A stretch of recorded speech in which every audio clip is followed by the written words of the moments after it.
Yo guys, what's going on? It's your boy Kingster7 here, back with another video. Before we get into this video, I just want to remind you out there that y'all are kings and queens, and I hope you all are having a very blessed day. The New York Football Giants, our favorite team, we're currently at the top of the division in the NFC East, pending the result of the Eagles and the Seattle Seahawks.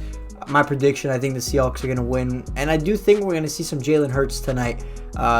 That's kind of a bold prediction, but I don't know. Carson Wentz he's not been that guy, this dude, he's been this year, but nonetheless, we are first in the division, but is that really saying much at the end of the day? I don't want to get too happy about it, because we are by far in the worst division in the whole football league, National Football League, but we are in a 3-game winning streak, which, that's tough to do. It's tough to do in any sport. 3-game winning streak, you got to be happy about that.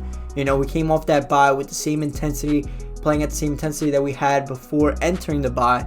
And overall, like I've been saying, the Giants have the brightest future out of any of these teams. I understand that some of you might want us to lose because you want a high draft pick, and if we make the playoffs, we're going to get absolutely destroyed by our first round matchup. But as it looks like right now, our first round matchup could be like Tampa Bay or something like that, and we 100% should have beat Tampa Bay on that Monday Night Football game if Daniel Jones did not gift wrap the football to Tom Brady 2 times. We were in the driver's seat. We had that locked. I don't know. That was before Daniel Jones went on this little 3-game streak of no turnovers. Now, you guys know, each of these reviews, I always cover Daniel Jones first, because that's probably the biggest topic at hand when it comes to Giants, our quarterback play. And it's because Daniel Jones, there's a lot of good and a lot of bad, that comes with him. But this is his 3rd game in a row with 0 turnovers. Now, with that being said, there was a lot of plays that easily could have been intercepted, right? He did try. He threw a lot of risky footballs, all right? But at the end of the day, the stat line shows 0 turnovers. So congrats to him, another 0 turnover day. And he was on to a career day. He had the most passing yards he ever had in his career in a whole first half. And he was probably going to have maybe 350 passing yards. The beginning of the 3rd quarter, he threw that 50, 60-yard bomb to Evan Ingram. He was at I think he left the game with 215, something, 220 passing yards. But yeah, he was off to a phenomenal start. I know that might not be a lot, saying a lot going up against the Cincinnati Bengals. They aren't known for having this ferocious defense, but each week you see him progressing more and more and more. And not only him, but the other offensive weapons around him. But Daniel Jones, he did suffer that injury, the hamstring injury. As of now, obviously the reports haven't come out on the MRIs and stuff like that. We don't really know the severity, but I really I admired his toughness. He really tried going back into the game and continued playing on it. He gave his best shot, which you gotta, whether you hate him or like him, you have to respect him for doing that. That shows he just wants to win for the team. But he knew, listen, I'm probably not the best option right now for you guys to win this game. I can't put enough power on my throws because my hamstring is messed up. Do I think he's gonna play next week? Everybody says he's this tough guy, so I think he's gonna try his best to play this week. But I think the Giants are always a smart organization. They always think with a long. I know you guys they might not be smart, this and that, because some trades we've made in the past. Oh my God, my voice cracked. All right, you guys didn't hear that. All right, okay. Damn, now it's gonna be awkward in the video. Alright, you know what, guys, I voice crack. I'm a 21-year-old man that just voice crack. Deal with it. Alright? But I lost my train of thought now. But Daniel Jones, basically, I think if he's 75%, we're gonna play him. But if he's 50-50, I think the Giants are gonna yank him, and that's it. And I think if we have Daniel Jones in the lineup, 80 to 100% healthy, I think it's going to be a 27-21 ball game. I don't know who's going to win it. I have no idea. That Seahawks defense, suspect, right? Our defense, it's been good, and Russell Wilson has not been playing the greatest of late. Based off his decision making, it's been not Russell Wilson if you get what I'm saying. He's been throwing a lot of interceptions, but not even damn, that was a good play by the defense. Just what were you thinking, Russ? But Russell Wilson, don't get me wrong, he's still an elite quarterback by far. He was in the MVP conversation. He's probably not too far out of it if he finishes the season strong. But yeah, that's what I'm going to cover about the Seahawks, Giants, and Daniel Jones. Next, we move on to, I want to talk about Wayne Gallman. I feel like I have not talked about Wayne Gallman enough this season. The job the man has done filling in for Saquon Barkley this season has been phenomenal. Like, every time, it seems like he's getting at least 4 yards. At least 4 yards. He's fighting for every single yard. His jump cuts, just his toughness. And I don't know, man. I really, really, really like Wayne Gallman. And he's performing at such a high level right now that I don't even know if we'll be able to keep him. I think somebody might come in with a little offer of maybe like 6-7 mil a year. Maybe like a 3-year deal, 15 mil, or like 20 mil, then like 12 guaranteed. I don't know. And I don't know if the Giants would be willing to pay that. But this dude he's been one of our unsung heroes this year. I think he doesn't get enough credit. I know when watching the Giants play, the announcers always make sure to give Wayne Gallman credit because he's been absolutely spectacular this year. I have absolutely no complaints. I don't even think he's fumbled yet this season. Oh, damn. I got to knock on wood. Can't jinx that.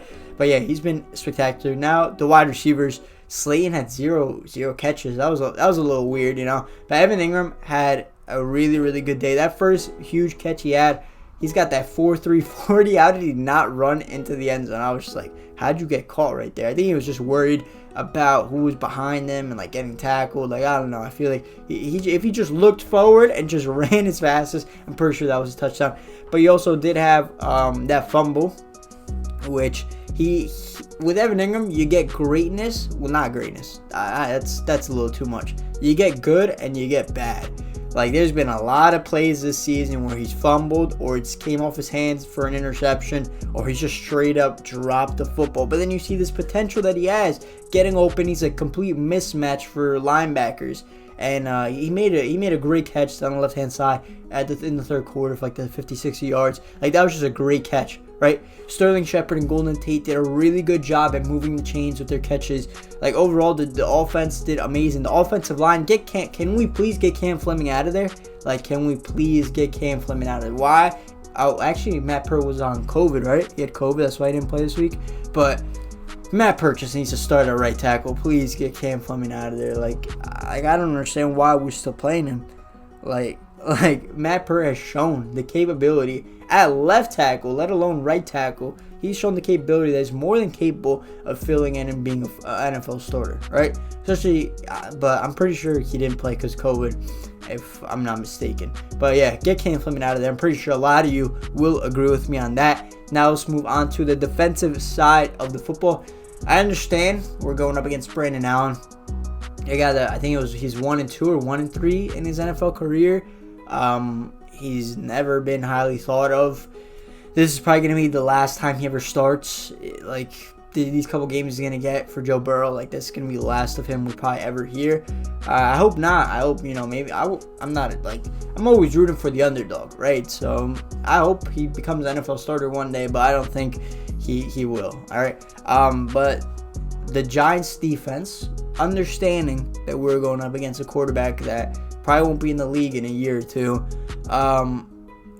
you can't over compliment them, but you have to understand at the end of the day, you're still going up against a professional National Football League offense, and a lot of times people will underestimate, and I don't think we underestimated at all the Cincinnati Bengals offense. We were coming off a bye. We're coming off a 2-game win streak, so we could have came into this game like, oh, this is going to be so easy. We're going up against Brandon Allen. Like, this is going to be a cakewalk, right? The game was super close, but we gave up 10 points in our defense. We gave up that kickoff return for the 7. So technically, our defense gave up 10 points alone, and the defense was just phenomenal. Leonard Williams, Dexter Lawrence, Dalvin Tomlinson getting pressure on the quarterback and also not allowing them to get a lot on the running game, and then just the coverage. We could have had maybe 3-4 interceptions, We had a lot of great coverage in that football game, a lot of great tackling. I was just super, super happy with that defense, and I'll take a quote from Logan Ryan in the post-game press conference. He said, listen, we are not the same team that you saw week 1 against the Steelers or week 2 against the Bears. And I'm like, not only does the record say it, I understand that we've only beaten teams with bad records, losing records, but I honestly think the same, because we could have beat the Bucs. That was just a game we 100% should have won. And And overall, this defense, it just looks like it's actually almost elite. I'll still say it's top 10. I'm not going to say it's top 5 yet. I think that might be a little too much, right? But it's like, we don't even have, the thing is, like, I loved what Logan Ryan was saying. There's just a bunch of guys that were counted out, a bunch of underdogs on that defense, and I think they play hard for Patrick Graham and Joe Judge every single week. They come with the same type of energy. The only game they didn't show up in was the 49ers, right? That was the only game this whole year the defense did not show up. But I'm really happy with this defense. I don't think I noticed Xavier McKinney too much. Maybe I'll go back. There's probably like a little highlight tape I could probably watch. But that's a good thing if I didn't notice him too much, because that means he wasn't getting beaten coverage or anything of the sorts. But I'm not even sure like how much he even played, to be honest. But this defense, man, I love this defense, and I'm not trying to get too happy, get too excited about the team moving forward. I think I still am a believer that these are baby steps. Well, not baby steps. We're making some not big strides. We're making some just good strides in progress of our team overall. Like, they were talking about like the Giants are really big with the RPOs, and we weren't running RPOs with Saquon Barkley. That's why every time we handed it off to him, or it looked like we were handing it off to him, they knew we were handing it off to him. But now with the RPOs, that's like what's making Wayne Gallman so dangerous, and that's what's making Daniel Jones so dangerous, because he could keep the ball and run for 30, 40 yards. We've seen it multiple times before this season already. So overall, guys, I'm just really happy about where the Giants are going. Let me know in the comments how you think, if you think Daniel Jones is going to play this upcoming week, if you think this defense is for real or is it just a pretender. Let me know what you think the score against the Seahawks is going to be next week. I just think as Giants fans, just enjoy the 3-game winning streak, and you just got to take it game by game. Don't look ahead and be like, okay, the Cardinals we could win. The Ravens will lose. Like, don't look ahead in the schedule, man. Like, I don't even think Joe Judge and the players are doing that. So us as fans, let's just enjoy this 3-game win streak, and we'll see. We'll take it day by day. All right, guys. But if you guys did enjoy the video, make sure to drop a like, a comment, and subscribe. It's been your boy, King7, and I'm out. Peace.